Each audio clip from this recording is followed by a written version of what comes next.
Pick Profits, week number 9.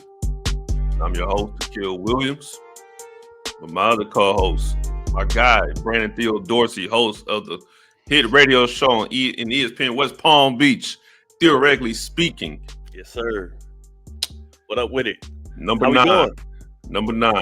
You want to take another look? Take a look. Speaking of week 9, I gotta take a look because I'm this is week 8 results. You're back to 3-3, Mr. 500. Mr. 500, man. You know, it was pretty rough. Even though we got bamboozled with the Lamar, thought he was gonna play. He still covered shot the top to Huntley. He did his Houston showed me something. They bounced back and they won. Eagles did the same. Eagles did the same thing. They bounced back and won. Colts and Titans, they hit the over, so I was proud of that. That was easy. And then, Denver put a whooping on Dallas. I was surprised. That was the most shocking outcome to me of the weekend. Especially because Pat Surtain went out early. I really thought the Cowboys were going to claw their way back into it, but man, the Broncos get stops, especially at home, and they couldn't get anything going. Was it like 44-22 or something? It was crazy. Yeah, it was bad. They couldn't do nothing. You know, Denver never really lost their home since last year. You're overhit, and then also Sunday Night Football, Packers Steelers. I try to tell y'all all year long. No, you need to see my face when I say this. Y'all need to see my face when I say this. Because I try to tell you, I've been trying to tell y'all all year long. Fool's gold, washed up. That is a old, decrepit Steelers team led by an old, I'm not going to call him any names. Let's just say he's the leader of the retirement home out there in Pittsburgh, and I have no faith that this team's getting any better as the year goes along. They've only beaten bad teams. They played the Seahawks. They got bludgeoned. They played the Packers. It wasn't close. I'll leave it at that. And speaking of, because we ended off the show speaking about TJ Watt and overrated. TJ Watt and overrated in the same sentence is insane. Yeah. And I said, when we do this next episode, I want you to have your overrated players, the overrated team. And TJ Watt is somehow in this list of overrated players. I want to hear your full list. All right. So I'll give you the full list. We can start with TJ. You know what? Let's end with TJ Watt since he was the most controversial pick of all of it. We'll start with the guy that we just watched on Thursday Night Football for the Miami Dolphins, who made some big plays. One of them got negated. He would have had over 100 yards receiving, but I've seen this story much too many times past his second year in the league. Jalen Waddle, we keep wanting him to be a number one receiver. We keep on positioning him to do so, and especially now that Tyreek Hill is out, I like what Waddle can be. I think that at his price tag, at that size, at his production, and how often there's no more frustrating player to watch, especially if you have his overs or if you're starting him in fantasy football, than Jalen Waddle, because even after big plays and making big catches, he always finds his way to the blue tent. Like, have you ever? I want to be able to bet the over on Jalen Waddle trips to the blue tent, and I think it would hit every time. I just don't think he's a number one receiver, and that's what I mean by overrated. He's paid like a number one receiver. Now that Tyreek Hill is out, people are treating him as if he's that. He had a couple of spike years early in his career. He's now 26 years old. I like me some Jalen Waddle. It's one of my wife's favorite players. She loves the little dance, but he's not a guy compared to the kind of guys he's getting paid alongside. He just isn't. I can agree because the amount, because how you're paid shows a lot. Like if you're paid like a number one, we need number one performances. You need to be a number one. So yeah. I can agree. And I will say too, like, you have to show me now, right? Like, I'm tired of waiting at this point. Tyreek has been out for a few weeks. He's had some solid weeks, but he hasn't dominated any game. When's the last time Jalen Waddle has been a problem? He generally is making plays that most other guys can make. He's just really fast. Really fast. And you know who he's kind of like? He's better, but he's kind of like another guy that's on my overrated list, and that's Jameson Williams with the Detroit Lions. Like, same college, played in that same receiving core with Tua, But there were two guys that got open more consistently in Devonta Smith and Jerry Jeudy, and then there were two guys that were speed demons who aren't complete receivers. I like Waddle over Jameson Williams. I think he is a better player and a better complete receiver. He can run a more robust route tree.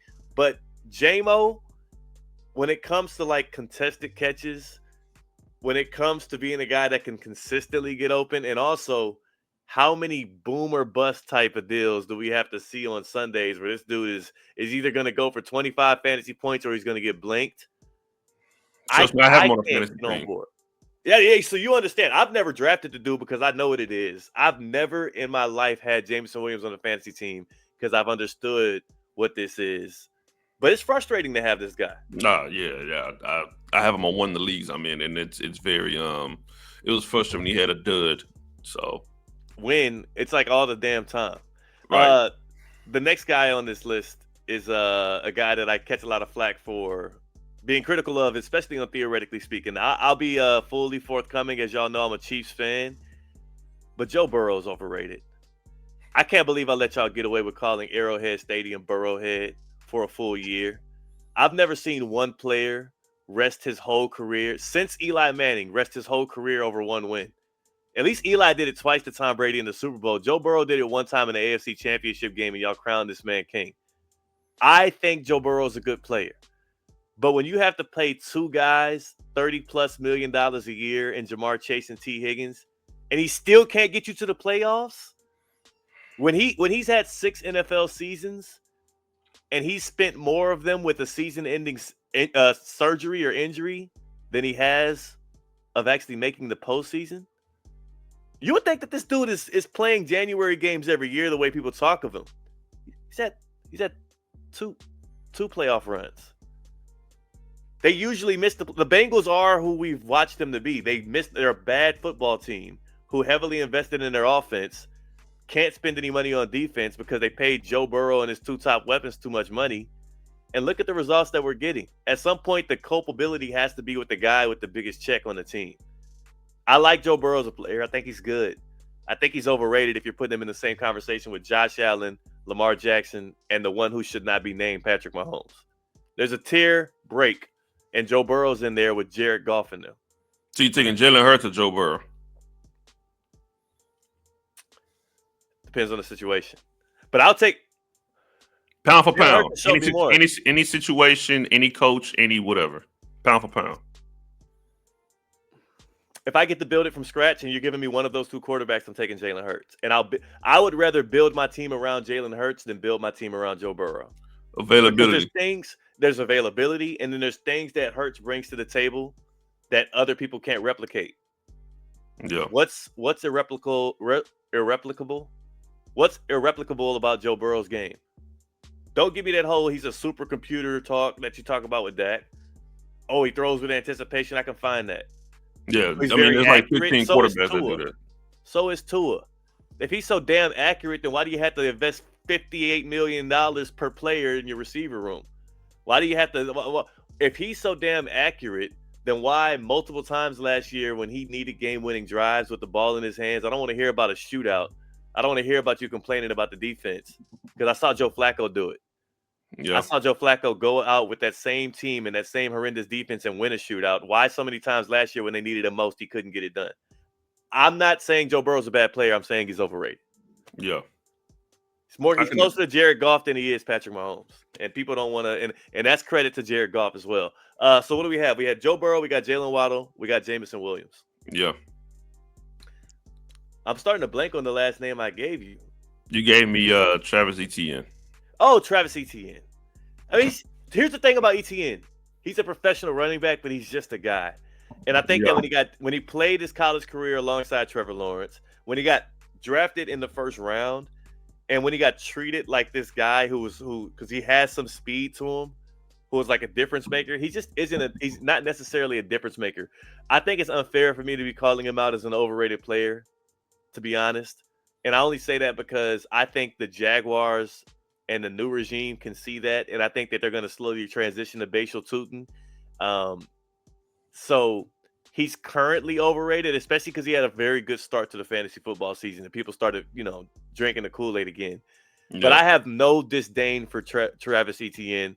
I wish him the best in his future. I just don't think he's the difference maker at running back. I think he's an opportunist, and if you put him in a good spot, similar to DeAndre Swift, he can make some plays. He can boom a bit. But there's guys like Javonte Williams. There's guys like Bijan Robinson, obviously, Christian McCaffrey, Saquon Barkley. Like, to me, Travis Etienne is like a bottom third starting running back in this league, and I don't think people view him that way.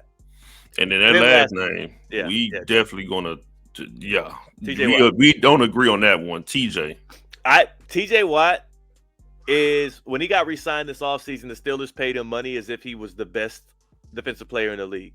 They paid him quarterback money.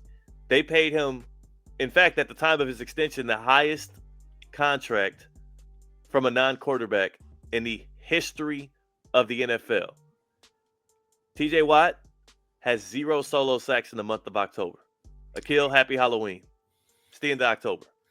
TJ Watt, who you're gonna try to praise him for something he did 4 years ago, and I'm telling you right now, TJ Watt is not, at 31 years old, is not a difference maker in the way that you will want a guy like that that's getting paid like that to be, especially on this old ass defense. And I agree with what a former NFL player said a couple of days ago, and it was reported by Steelers Depot. The Steelers would have been better off trading TJ Watt for draft capital and maybe some youth ahead of the season than keeping him. And on Sunday Night Football, when they needed him most, he was, again, situations matter. The Steelers, if you look at the Steelers, the next 15 years, you rather have a franchise quarterback than TJ Watt. That don't make him overrated. It's a situation. Steelers put themselves in a hole. I just think that when I look at the edge rushers in the league right now, and this all sparked because we were talking about Micah Parsons and TJ Watt on Sunday Night Football, and I'm like, well, don't mention them in the same conversation. Like, don't do that. Don't be disrespectful to Micah Parsons. And they're in the same tier. Micah, Miles, and TJ. They tier with Max Crosby. That is the guys. It's not fair because Watt is technically, he's more of a linebacker. It's a different system. Like, it's hard comparing these players one-to-one. But what I'll say is, even as pure pass rushers, who impacts the game more between Myles Garrett, Max Crosby, Micah Parsons, Brian Burns? I'm taking Brian Burns over TJ Watt. Jared Verse has had bigger pops this year and in the past couple of years. This is by far Brian Burns' best year. This is best year. He's all pro this year. He's always been really good. He's always been pretty much this good, but he's been on like the Panthers, where teams are like, okay, there's one goal in mind right now, and that's load up to stop Brian Burns, run away from Brian Burns, double team Brian Burns, chip Brian Burns. TJ Watt's big pop years that everybody celebrates, it happened because he played on defensive fronts where you could not single him out. So what about Kayvon Thibodeau? Kayvon Thibodeau's he's pretty good. He's pretty good. So let me guess, you gonna take him over TJ Watt? No. Okay. Not yet. Hey, Abdul Carter's about 2 or 3 more big plays away, though. Wow. This is Give me 2 or 3 more showings like that of Abdul Carter, the versatility. Who do you think the Steelers would rather have right now? Now, I know they're going to say TJ Watt. What you think? But the versatility, they need youth and athleticism on that defense. They're I don't even say this lightly. I live in South Florida. I know what a retirement home looks like. I know a lot of 55 and older communities, and that's what the Steelers are right now. Jalen Ramsey, too. This team littered with dudes who are over the hill. They might end the season with a losing record. So the Ravens go up and the Steelers go down, basically. Yeah, the Ravens are winning that division. The Ravens will make the playoffs. The Steelers might end the season with a losing record. They have not beaten any good teams this year. Yeah. They had a dogfight with the Jets. It was week 1. It was emotional. Myles Garrett faced the Patriots this year. He had 5 sacks. TJ Watt faced the same Patriots D-line this year. And he's played in 4 other games. He still doesn't have as many sacks as Myles Garrett had in that singular game. Oh, my God. He's overrated. This is crazy, man. Let's get on with the first game, man. We can go about this all day. Oh, my God. I'm sorry. I got to say real. Back to the pick. This is what people come here for pick practice for. I mean, Akil Williams, you were Mr. 500, so you did great last week. The week before, you went 6-0. One more look at it again. We're 24, 16-2 on the year, 22, 18-2. So we've got some winning picks here on Pick Profits. How about we give the good people another winning pick week? We're picking 6 games against the spread. We'll start in New England. New England at home against Atlanta. Patriots, 5.5 favorites. The over-under is 45.5. Kickoff is at 1 o'clock. Man, how about Mac Jones? Mac Jones, look at you digging into the well of Patriots quarterbacks. I mean, Drake, oh, God, Drake May. Man, how about Mac Jones? Nah. How about that Mac? How about Mac? Mac 10. But nah, Drake may have been playing well at home. So here's the thing, how you got to look at it. I think there's 2 angles. So you got to look at Atlanta, how they got beat at home against Miami. That was a shock. That was probably the biggest upset last week. Now traveling to another AFC East team in New England who's pretty damn hot. You got to think to yourself, okay, will Atlanta bounce back? Because it's kind of hard in the field to have 2 bad games in a row like this. And keep it close or outright win, or you think New England's going to ride the high and keep it going? Because there might not be no Ramondre Stevenson, so there's a great chance we see Travion Henderson this game. Me personally, I like New England still. Wow. I still like New England. I don't think it would be a blowout, but I think they can cover that 5.5 and win this game at home. See, is Drake London going to play? So Drake London was he was limited at practice on Thursday. We'll have to see the Friday reports. We're recording this on a Friday morning. That Falcons offense, I mean, of course it looks bad with Kirk Cousins. They have nothing in the passing game when Drake London isn't out there. Yeah. That's my biggest concern with this game, and that's my biggest difficulty picking it right now. The Patriots look good, though. The Patriots are a good football team. I can admit that now. 5 in a row? 5 in a row. Lead the AFC East. That's crazy. So they really need this game because they're going to be in a shootout when it comes to wins against the Bills. Like, the Bills could drop against the Chiefs this weekend. The Patriots could really take a stronghold. Yeah. I think Patriots wins this. I think now, like, the post-Brady era is in good hands. Like, Drake May is actually in MVP talks. Do I think he's going to win it? Nah, no. But he's playing damn good. Like, if there was a most improved player of the year award, I'm giving it to Drake May. The Patriots defense, and this is something for fantasy football players and people that play daily fantasy to look out for. They have been stout against running backs. And we just saw Bijan Robinson get shut down the week before. Then I look at the Falcons' participation on Thursday. Kyle Pitts limited with an ankle. Jake Matthews limited with an ankle. Jesse Bates limited with a knee. Tyler Algier limited with a knee. Michael Penix, knee. Drake London with the hip. And my thing is, the Patriots having Ramondre Stevenson potentially out might be a plus. Like, Travion Henderson might finally get a chance to break out. Like, if this is the Hendo breakout game finally, I think I'm with you. I would go over in this because the over-under is so low. I don't trust the Falcons offense to be able to put up points as banged up as they are and as bad as they've been. Right. I can see this game being like 27 and I said it won't be a blowout, but now listed off them injuries, this game could be like 24-6. Yeah. And you know what? I hate it because it feels so public.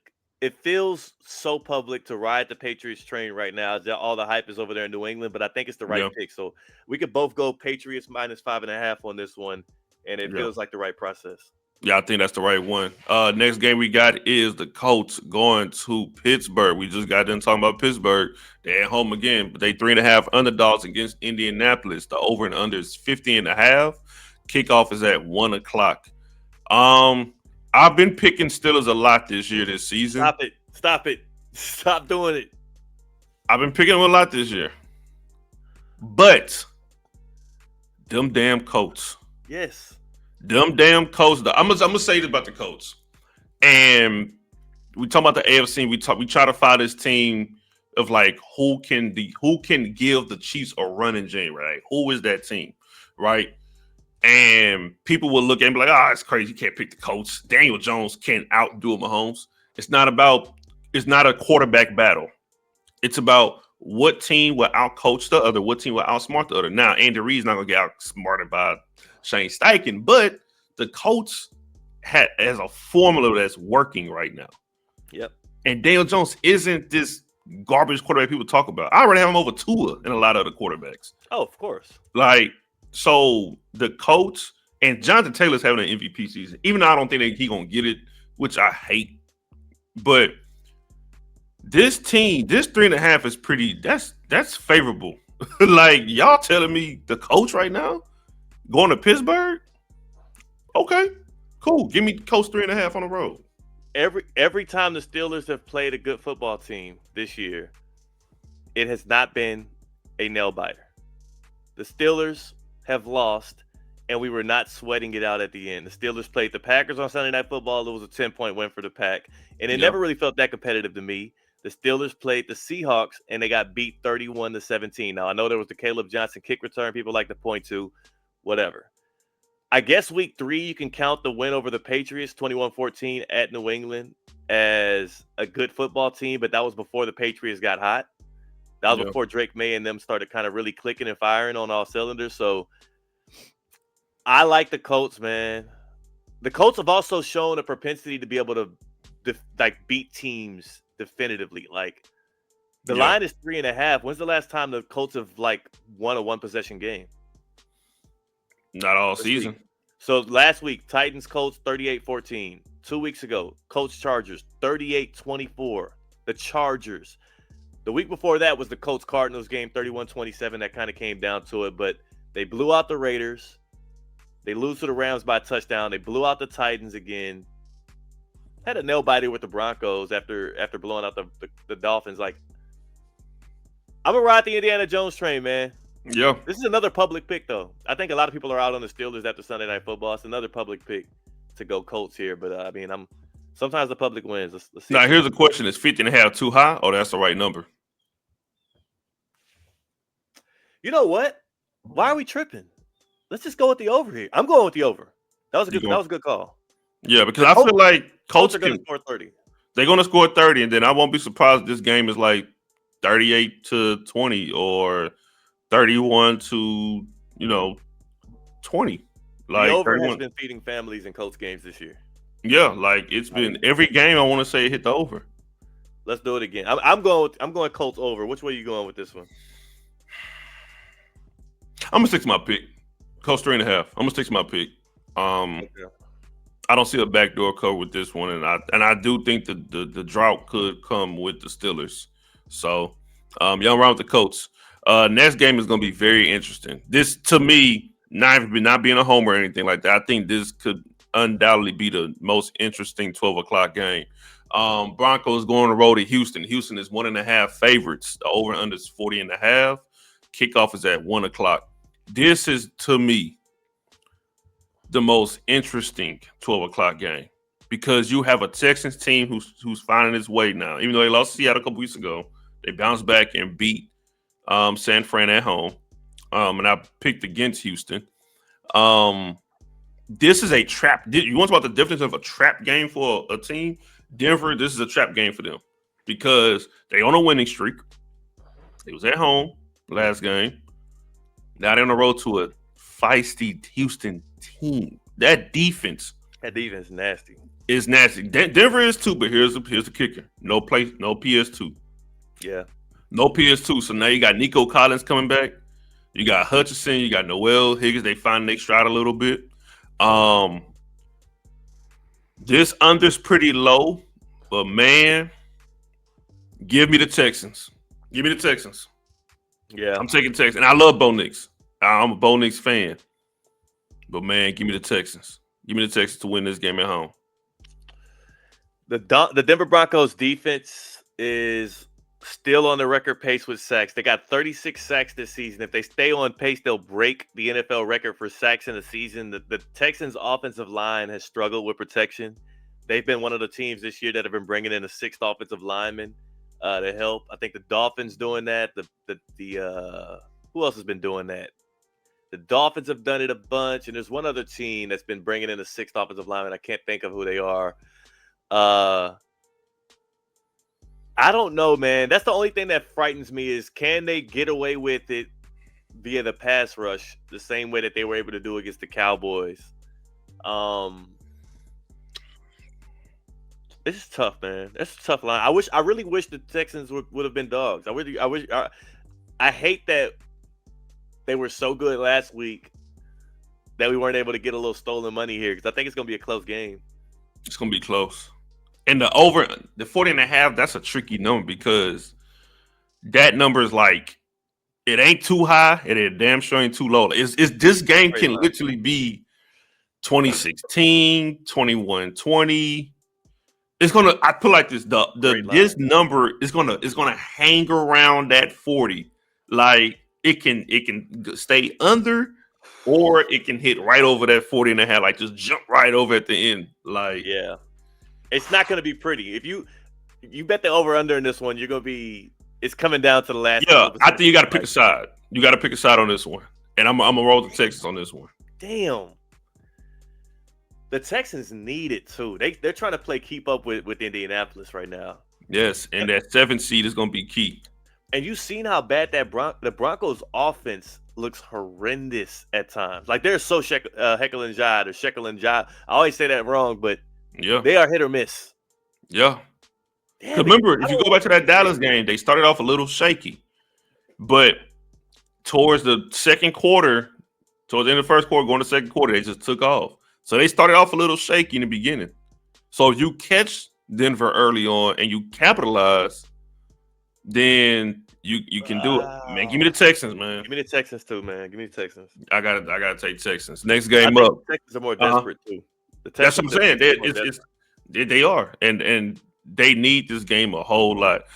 Chicago on the road to Cincinnati. Cincinnati's 2.5 underdogs. The over and under is 51.5. Kickoff is at 1 p.m. This game, I think they're saying Joe Flacco's not playing. So back to Browning. And if that's the case, give me Chicago.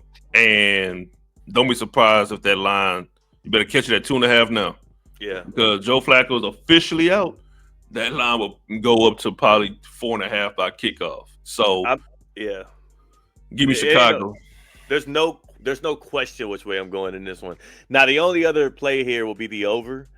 Because Ben Johnson coming off of a disappointing game is going to put the pedal to the metal here, and he's going to try to get the offense back right. And the Bengals are the perfect get right team.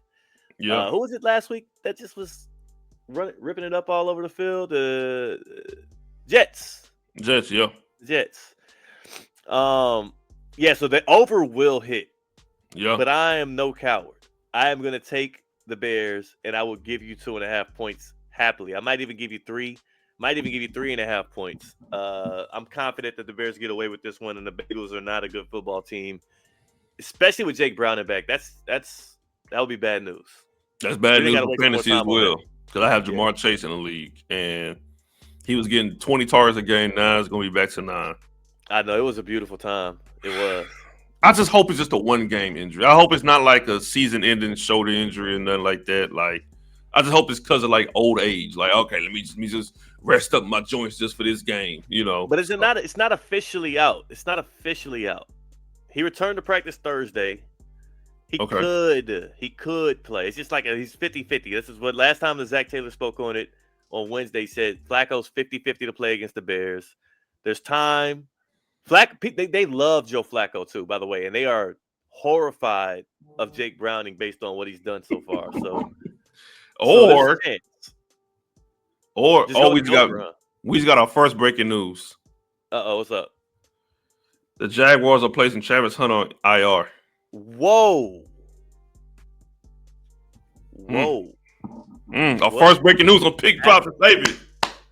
What happened? Our first breaking news. Fast. So I saw the questionable tag pop up middle of the week, and I'm thinking, okay, you're on a bye. What the hell could have happened in between Sundays on a bye week where Travis Hunter's on IR? What's the actual injury? A knee injury he sustained during Thursday's practice. They were just talking about making him a number 1 receiver. And they was having Brian Thomas in trade talks. And Brian Thomas was in trade talks. And no wonder you heard Liam Cohen say we are no. We are not moving Brian Thomas Jr.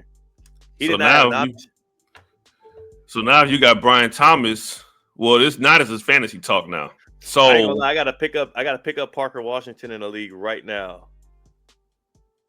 Because that's crazy. I have to do it right now as we speak. I hate to be unprofessional, but I was counting on Travis Leonard in this one league. Not your league. You're okay. I see you going to your phone as well. I ain't even looking. Look, I see you getting nervous. It's okay. Yeah, I'm not. I'm right here. You're safe. I have to do this though. Because somebody got Parker Washington. Man, let me see something. Hey, that is the kind of news you do not want to see. Now, here's the question though. Here's the question for anybody who is a Jaguars fan. Does this prove that Hunter is not going to be able to sustain playing both ways? Because not only was he not very productive when they tried to give him heavy snaps on both sides, now he's already on IR 8 weeks into his rookie season, and it happens on a bye week during practice. Like, overuse is a real thing. He's been doing this for like the past 8 years. Yeah. That's the question. Like, he's been struggling mentally, and now we're seeing the signs of him struggling physically with it. Like, that's worrisome. Very worrisome. That's not good, man. Jamison Williams or Parker Washington?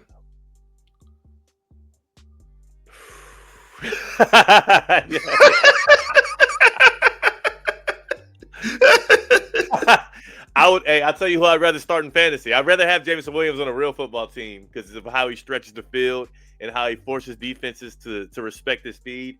Bet I should pick him up in your league.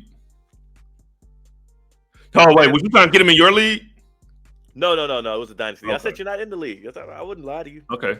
Just make sure. It's a dynasty league. It's a dynasty league I'm in where I'm a little short at receiver. It's a couple dynasty leagues I'm in where I'm short at receiver where I got to make this move, and I'm going to make that move now as a professional. This is how we do it. Dropping Alec Ailmaner in this league because, well, I've seen nothing out of my poor Titans that I was banking on.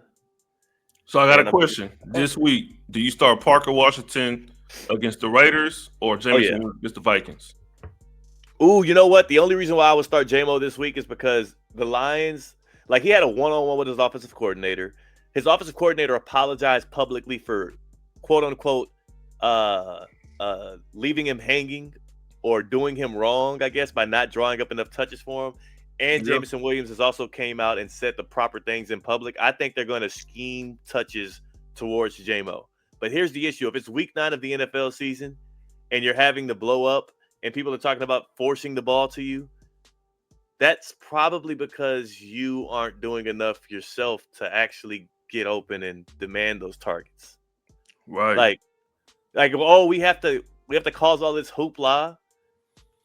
We're still winning. Everything's going well, but we have to cause all this hoopla to force the ball to you. People are apologizing publicly because they haven't forced the ball in your hands. Yeah. Like, so that means it's going to be that means, hey, Jamison Williams touchdown.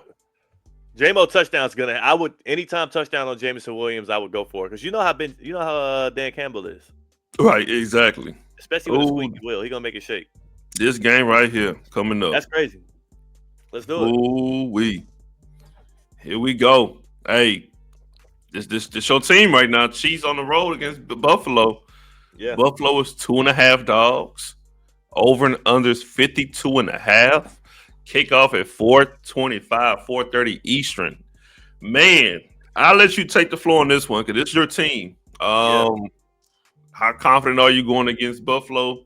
You know, because regular season Kansas City Buffalo matchups, it can go either way. Last year, KC went to Buffalo, and that game was the game that won Josh Allen his MVP because of that 4th down run that ran to a touchdown. How you feeling? How you feeling about this game? I feel good. The issue is it's the regular season, so it's hard to properly gauge what both teams are going to bring to the table. The Chiefs are big bro. Let's never get that twisted. But in the regular season, the Bills have historically won this matchup. I believe 4 out of the last 5 matchups, Chiefs-Bills, have gone in favor of Buffalo in the regular season. The issue is 4 out of the last times the Bills have made the playoffs, Daddy has bounced them. And that's, you know what I'm saying? That's what really matters. People talk about that Josh Allen scramble at the end of the Chiefs-Bills game last year, which cemented his MVP that everybody already wanted him to win over Lamar anyway, so he had already won it before the season started. Right. Let's not forget, not only did everybody at home know Josh Allen was going to scramble on that play, I believe Tony Romo alluded to it before the snap. Do you think that Steve Spagnuolo, for a second, didn't anticipate a Josh Allen run? The difference is, in the playoffs, when they needed to stop on a big down against Josh Allen, Spags drew something up to fool him. He didn't see the blitz coming. Blitz came flying in his face. And that was the counterpunch that the Chiefs needed to win a playoff game. In the regular season, the Chiefs aren't pulling out their best stuff. They're not showing their cards. So there's a chance the Bills can win this weekend. Yep. And a perfect slate, by the way. Everybody, all eyes will be on Chiefs-Bills. It's perfect slate. You talked about this earlier with me. Like the Jaguars game just lost all its luster. Yeah. And then what was the other game that was up against it? Raiders, Jags, and Rams. Rams Saints. Rams Saints. Yeah. Rams Saints. So this is a standalone. This might as well be prime time in the middle of the day. In the middle of the day here. Right. But I think the safe plays here. Just go with the over. I mean, 30-27. 30-27. Somebody wins. I don't want to pick a side. I'm going with the over. Yeah, I think the side is too risky. I think you'll be just a fan of whoever you like and pick a side. This is one of the games, if you want to pick a side, you making bets with your homies and be like, yo, I bet you 100 we're going to win this time. Yada. So I think it's one of those games. But if you want to be smart with it, the over is the play. Because if it's 2.5 and you're in Buffalo when it's not snowing, it's going to be just a breeze, going to be cold. Yeah, this is perfect. We talking about November football between these two teams, and we're not in January. So I want to say the over for sure on this game. But if I wanted to pick a side with that Bills being at 2.5 at home, Bills will be the better play. But let's do this. Because this might be a tiebreaker. This might be the tiebreaker. I just thought about something. The Chiefs are at full strength. Never mind. So you switching your pick? I'm taking the Chiefs minus 2.5. This is the best team in the NFL right now. And I don't think they're being proper. The Chiefs are the best team in the NFL. And I don't think they're being properly valued as such. Best team in the NFL. They are. Over Philly? Yeah. They are. Come on, dog. We just beat y'all this year. They are. We no beat Rashee Rice. No Xavier Worthy. So first of all, we got Quinyon Mitchell, who's a top 5 corner that can go after Rashee Rice. So, all right, cool dude, by the way. Rashee Rice is actually a cool dude. We met him before. Name somebody that stopped him. He's not the kind of receiver that you actually lock up because of the kind of routes that he actually runs. He's like, that's fine, but even if Rashee Rice would have played that game, we win. Y'all not betting the Eagles. Y'all not betting the Eagles. The Chiefs are actually better than the Eagles. It'll bear out. Like, it's nothing we could talk about right now. I mean, again, I'm wearing a Chiefs shirt. Meet us in the bowl again. And we're going to do y'all the same way again. That's fun. So, and actually, I'm going to tell you something. I seen a tweet, actually. And I think this is the conversation of his own. Jalen Hurts is the real rival to Pat Mahomes. Everybody want to say Josh Allen, Joe Burrow, Lamar. Jalen Hurts is the real rival to Pat Mahomes. Remember how everybody tries to wither under the pressure? Huh?